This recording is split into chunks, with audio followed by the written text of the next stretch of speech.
morning. This is Anna Patterson with the North Carolina Housing Coalition. Thank you for joining us this morning for our housing call. And without further ado, I will turn it over to our Director of Housing Policy, Stephanie Watkins Cruz. Good morning, everyone. I hope you all are having a great week so far. Let's go ahead and kick it off. Some of the top headlines this week that we're going to emphasize. Bipartisan housing legislation at the federal level moved forward in the House last night.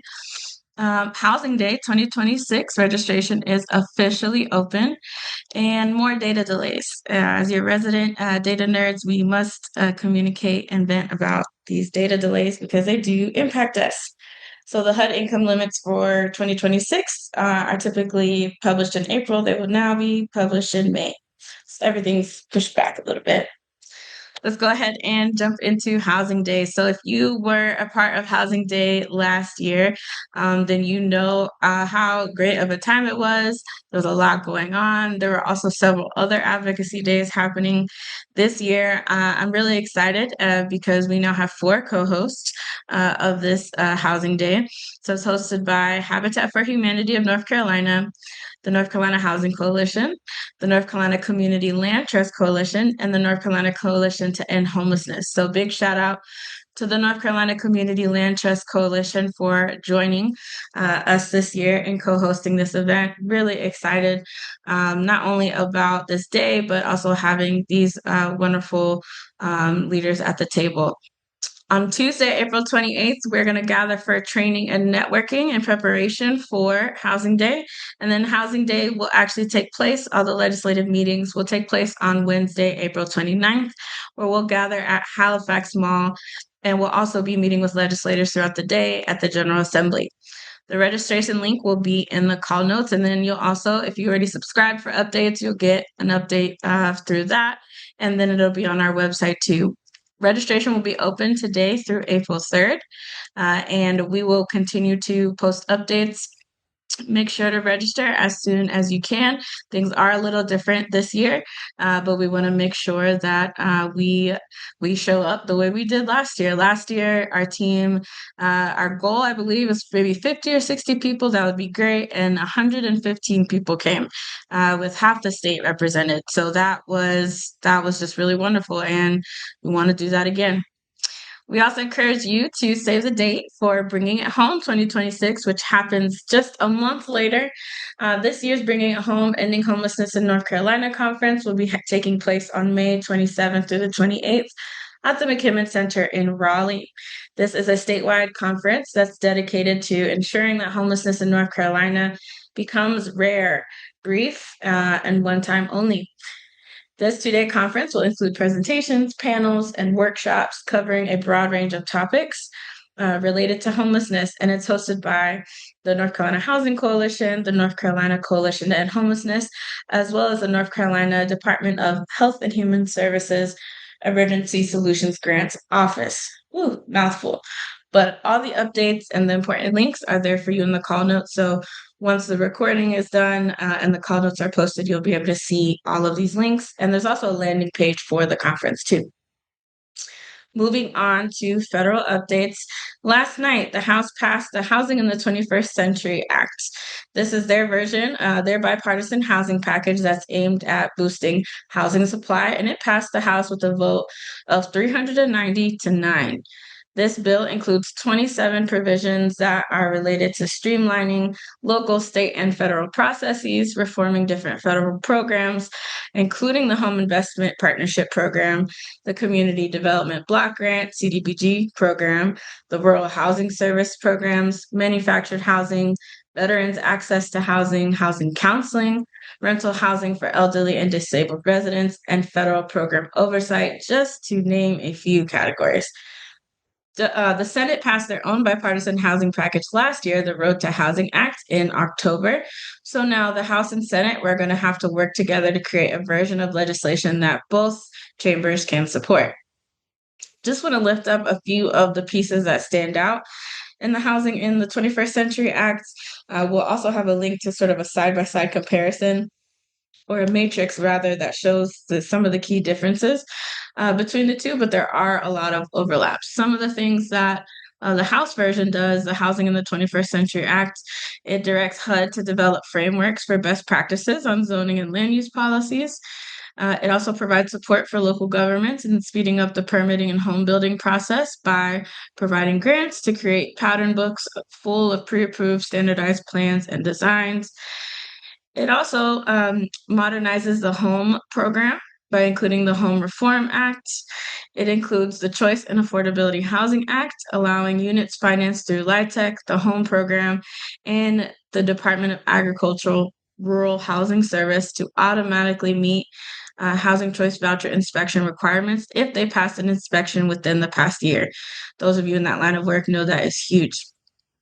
It also allows new landlords to request advanced inspections and to expand so that expanding housing options can happen and an increase in landlord participation in the voucher program can happen.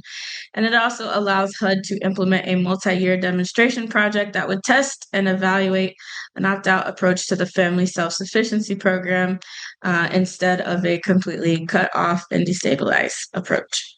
If you want to compare the two bills, once again, there is this matrix, this analysis that was done recently by the Bipartisan Policy Center that we will link for you in the call notes. Last week, which feels like more than a week ago, the U.S. House of Representatives passed H.R. 7148, which ended a 4-day partial government shutdown, and it funds the federal government through September 3rd of 2026. This appropriation bill provides funding for HUD, the Department of Health and Human Services, Defense, State, and Treasury, and provides temporary funding for the Department of Homeland Security through February 13th. But the other ones, aside from the Department of Homeland Security, again, just for clarity, have funding through September 3rd. The General Services Administration, or GSA, announced its intentions to amend certification requirements for nonprofits in the federal system for award management. So this is something that affects any and all nonprofits that go through this process or get federal grants. In order to ensure that the nonprofits align with updated executive branch guidance on discrimination as it is defined in the June 2025 Department of Justice memo, which labels programs and activities labeled as diversity, equity, and inclusion programs to be considered discriminatory practices. They're accepting comments through March 30th. At midnight is when that portal will close. We're providing the link for you to comment and provide input. Please do so. This is just gonna keep happening. These continued attacks. And like I mentioned earlier, from sad data moment, but at least we know the fiscal year 26 HUD income limits will be delayed 1 month because the fall government shutdown delayed the release of the American Community Survey data, which is also why our county profiles were delayed as well. Those will be coming out later this month. The HUD income limits are delayed as well. And so usually they come out in April. They'll now be published in May. Moving on to state. This week, the House Select Committee on Involuntary Commitment and Public Safety is meeting today. So for more details about their agenda and also to stream and listen into that meeting, you can go to the ncleg.gov. You can look up the NC General Assembly. You can go to House Committees, and you'll be able to find that committee right on the front page as sort of a calendar. And then next week, the House Select Committee on Property Tax Reduction and Reform is coming back and meeting at 10 a.m. We'll be there, and we will also be sharing out more details. On the disaster recovery front, last month, Governor Stein met with North Carolina's congressional delegation and senior leadership of the Federal Emergency Management Agency, FEMA, in Washington, D.C., to advocate for Western North Carolina's recovery. Among other things, Governor Stein's $13.5 billion federal appropriation request includes money for repairing roads, rebuilding homes, and providing more accessible loans to local governments as recovery continues to strain their finances. Two big things as well. The deadline to apply for North Carolina Private Road and Bridge Program repair reimbursements is February 28th. This program was established to help property owners across Western North Carolina recoup a portion of qualifying costs that are associated with repairing private roads and bridges damaged by Hurricane Helene. There is a great page with all Hurricane Helene disaster recovery programs and resources and their respective deadlines that we will link in the call notes for you so you can get all that information in one place. Moving on to some local headlines, as well as reports, events, and resources. There are a few pieces we want to lift up. There's a lot of conversation happening in the Triangle, particularly in Durham, as success happens when, as other tenant groups are starting to eye more housing code changes. There's also a piece by the Blue Ridge Public Radio talking about how Asheville is easing rules on accessory dwelling units. And then from WUNC, new census data shows that the North Carolina population is among the fastest growing, despite the drop in international migration. And a really interesting opinion piece titled Affordable Housing and Urban Resilience Aren't at Odds, They're Natural Allies. Moving to reports, I just want to lift up this piece by Enterprise Community Partners looking at curbing the insurance spiral, policy and practitioner strategies to help stabilize multifamily affordable housing. We all know that insurance is one of those costs that has been going up extremely so aggressively so in the last several years. And so this new report looks at the insurance crisis, how it impacts multifamily housing, and then it offers different actionable pathways forward to try and stabilize those developments. And so there are two toolkits, one for providers, housing providers, and then another toolkit for state and federal policymakers. Also want to lift up that there is a recovery resource hub hosted by the Governor's Recovery Office for Western North Carolina. So we'll link that in the call notes. And there have been a lot of great pieces coming out of a group called City Builder. One of their most recent pieces talks about redefining family neighborhoods in North Carolina. And so they did this piece in partnership with Single Stair NC. Events that we have going on. If you're interested or are at all a part of the fair housing work, there's a webinar being hosted by the National Community Reinvestment Coalition titled Fair Housing in Action, Preventing Bias and Advancing Equity.